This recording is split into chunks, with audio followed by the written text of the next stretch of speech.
السلام علیکم ورحمۃ اللہ وبرکاتہ۔ ناظرین، میں احتشام نظامی قاسمی۔ آج 3 اکتوبر 2025 بروز جمعہ ہے۔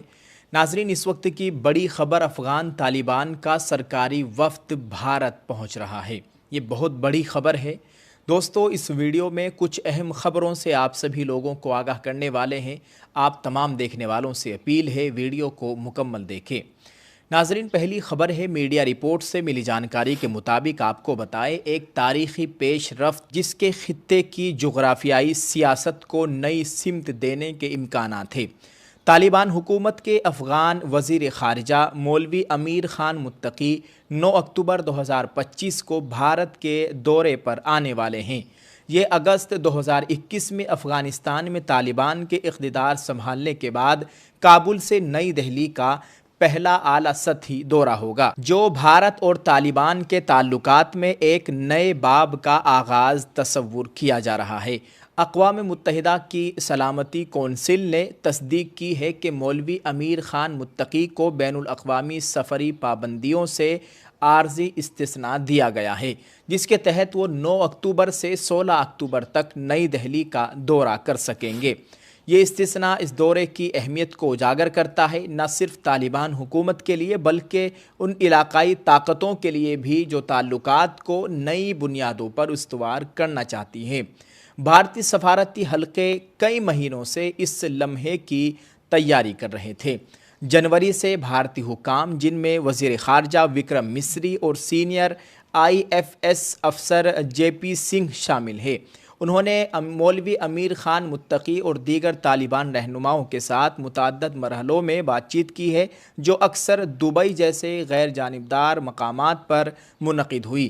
وکرم مسری نے دبئی میں افغان وزیر خارجہ سے ملاقات کی، جہاں بات چیت کا مرکز بھارت کی جاری انسانی ہمدردی کی امداد، خصوصاً صحت کے شعبے کو مضبوط بنانے اور پناہ گزینوں کی بحالی پر تھا۔ ناظرین، آپ کو بتائیں کہ ستمبر کے مہینے میں افغانستان میں آنے والے تباہ کن زلزلے کے بعد بھارت نے سب سے پہلے رد عمل دینے والوں میں شامل ہو کر 1000 خاندانی خیمے اور 15 ٹن غذائی امداد متاثرہ صوبوں کو بھیجی۔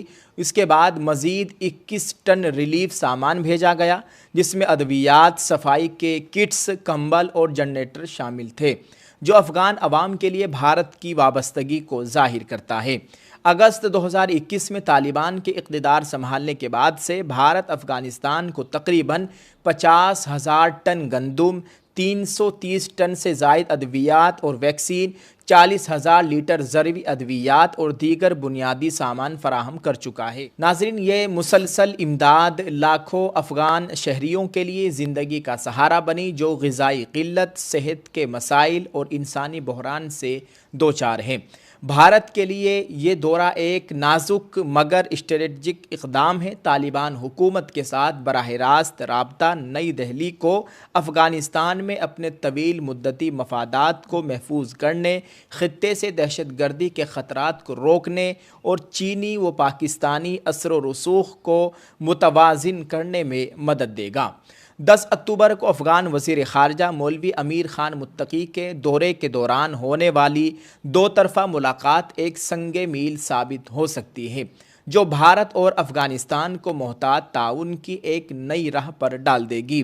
ایسی راہ جو پورے جنوبی ایشیا کے طاقت کے توازن کو از سر نو ترتیب دے سکتی ہے۔ جی ہاں ناظرین، آپ اس تعلق سے کیا کہیں گے؟ کمنٹ میں اپنی رائے ضرور پیش کریں۔